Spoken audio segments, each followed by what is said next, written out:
Have you ever wondered where you really stand with God? Are you overcome with feelings of guilt because of things you've done wrong? Are you tired of religion that focuses on rules that you can't keep? Have we got good news for you? It's time to listen in on some casual conversation with Mike Kapler and Joel Brizicki and discover what true freedom is all about. This is Growing in Grace. Ladies and Gentile men. Welcome to Growing in Grace. I'm Mike along with Joel once again for another podcast. Thank you for sharing, by the way. That's how a lot of people find us. We don't have the budget to advertise or, pay to get the word out. But non-paid advertising worked out pretty good for Jesus. So we're hoping that more people will continue to find our podcast and be released from the bondage of stuff that has just kept them spiritually poor and bankrupt. Yeah. Jesus did have a treasurer, but I don't think that that's how that money was used. You're right. Yeah, I doubt if he advertised. I don't think so. You see this big sign on the side of the mountain where he went to pray, but while he was up there, he left this big sign, come to my ministry, Jesus Christ Ministries. Like today, it's so-and-so ministries. No, he didn't do any of that. And if the tax man came around, he just went and pulled some money out of a fish. That's right. That's right. And we should go and do likewise. Yeah, fishing would become a pretty popular sport, wouldn't it? I think so. You'd have lots of Christian fishers. We would become fishers not of men, but of money. I have sent you to be fishers of tax money. Well, there's plenty of those out there in the ministry, I'll tell you what. Oh, there are. But fortunately, we know better, hopefully. But we do have a lot of learning to do, of course. Anything that you hear on this podcast, it just reminds me. I was thinking about this the other day. I saw a really nice comment from somebody. Someone had posted something of ours on a certain page on Facebook. I can't even remember what it was. And someone commented that this teaching had helped to restore the years that the locusts had eaten. Reference to something that happened in the Old Covenant that God actually did in the Old Covenant, but often it's used metaphorically. When someone becomes free and but anyway, this person, obviously, the years in the church were like years that the locusts had eaten under all this legalism and bondage. And then we come along teaching this stuff and somebody's set free. And it's just, I can't even remember where I was going with this. What was I even talking about? Well, I'll tell you one thing, Joel. They were embedded with a lot of legalism if they're referring to locusts having eaten away their grace. Yeah, that's true. Well, I think where I remember where I was going with this. It's just that while we have been given, so to speak, these words of life that we share with other people, and it helps to set people free, we're still always learning ourselves, you and me, Cap. We're always learning. We're always growing. We haven't arrived at this perfect, where we know the truth perfectly. We're sharing the things that have set our hearts free. We're sharing things that we believe are the truth of the Scriptures. Last week, you said something about, we've come a long way, baby, since the beginning of our podcast, 12 and a half years ago.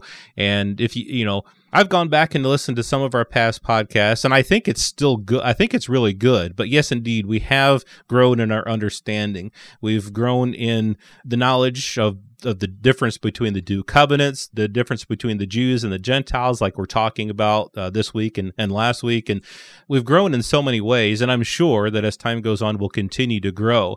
But it's just really neat to see what the Lord does. We've got this lifespan of learning. Nobody has got a corner on the truth. That's definitely including us. And so we're ready and willing to learn and to grow. And hopefully, as a person listens to our podcast, it'll be the same with you too. Yeah, we get in this mindset sometimes that we think we know about particular things. That you're talking about the same stuff all the time. Look, there's.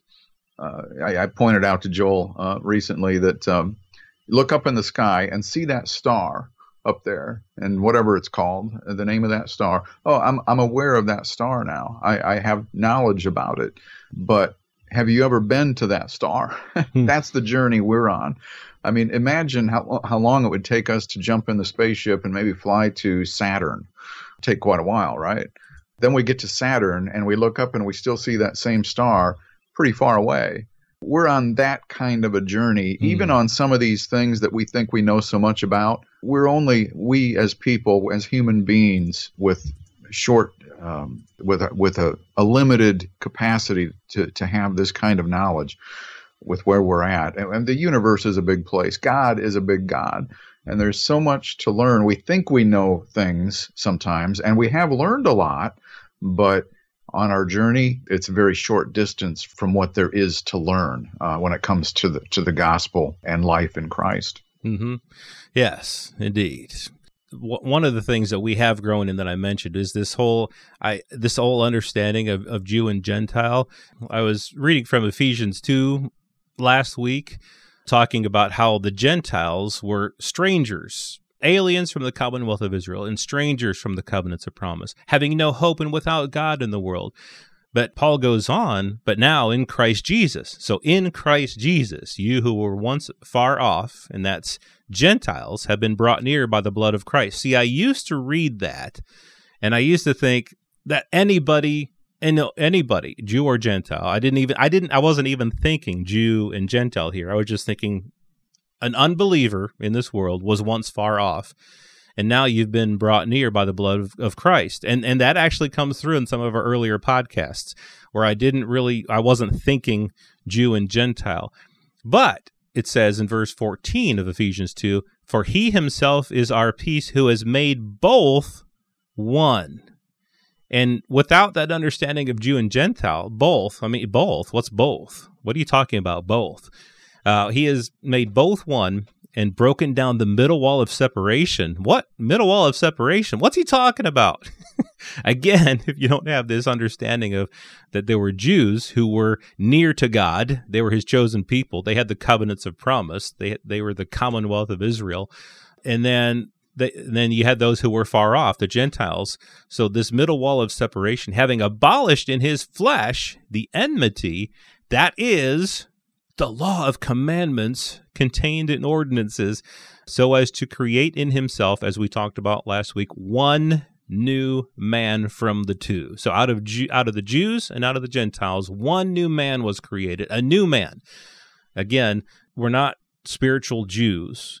We're not all joined into Israel, but it's a new man, thus making peace, that he might reconcile them both to God in one body through the cross, thereby putting to death the enmity. And he came and preached peace to you who are far off, Gentiles, those who were without God and without hope in the world, and those who were near. Again, that was the Jews. For through him we both have access by one Spirit to the Father. That's the gospel. The Jews and the Gentiles were separated by this middle wall of separation, the law of commandments, and then God took that out of the way and made us both one in Christ Jesus.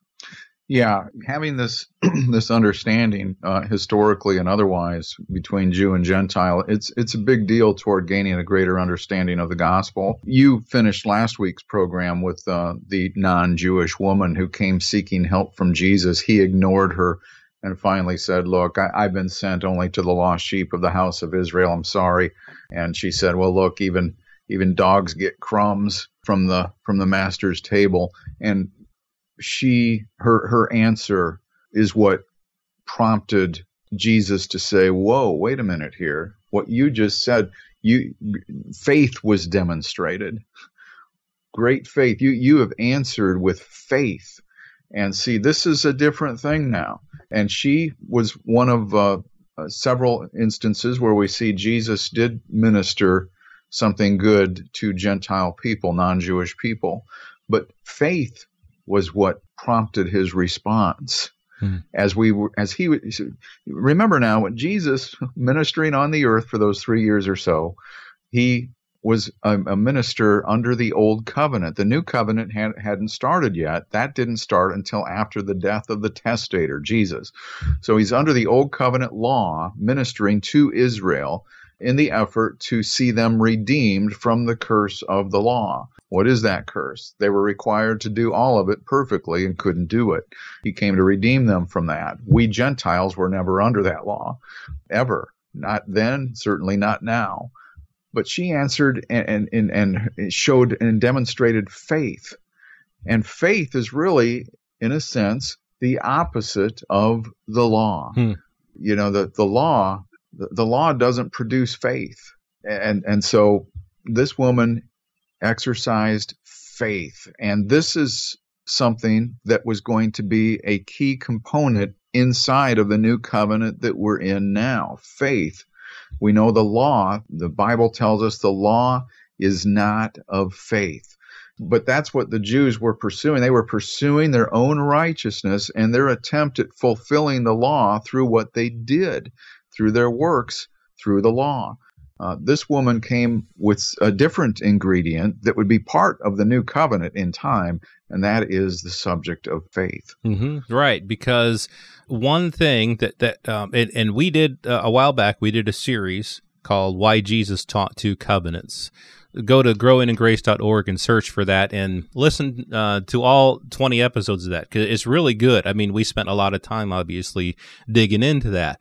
But one of the things to point out from that is that the Jews, Israel, they were seeking righteousness through their law keeping. And when Paul says in Galatians 3:12, "Yet the law is not of faith," he quotes from the Old Testament. He says, "Yet the law is not of faith, but the man who does them shall live by them." And so if you're under the law, if you're going to do the law, that is your life. That is what you're going to be justified by, or that's what you're trying to be justified by. If you're going to do the law, then that's what you live by. You live by the law. But that's what Paul says here, but that no one is justified by the law in the sight of God is evident, for the just shall live by faith. And that's where he says, yet the law is not of faith. And so to boil that down, if you're going to live by the law, then you live by the law, and you have to be justified by your deeds. But nobody can do that. On the other hand, if you're going to be justified God's way, that's being justified by chucking the law aside and instead being justified by His grace through faith. And so how all of this ties into this is that, again, Israel, they were pursuing righteousness, but they didn't attain to it, as Romans 10 says, because they were trying to get to it through the deeds of the law. But the people who found righteousness are the ones who weren't even looking for it. And that is, it says Gentiles. They weren't even looking for it, but they received it. And that's because they received it by God's grace through faith. Now, of course, any Jew can find this righteousness as well. The problem is, what they need to do is they need to turn from the law and they need to turn to faith. So more on this talk about the Jews and the Gentiles and how it fits in to the gospel next week's Growing in Grace. This has been Growing in Grace with Mike Kapler and Joel Brieseke, heard online through various internet sources around the world each week. To access hundreds of past programs, visit graceroots.org. Share it with a friend and listen again next week for more Growing in Grace.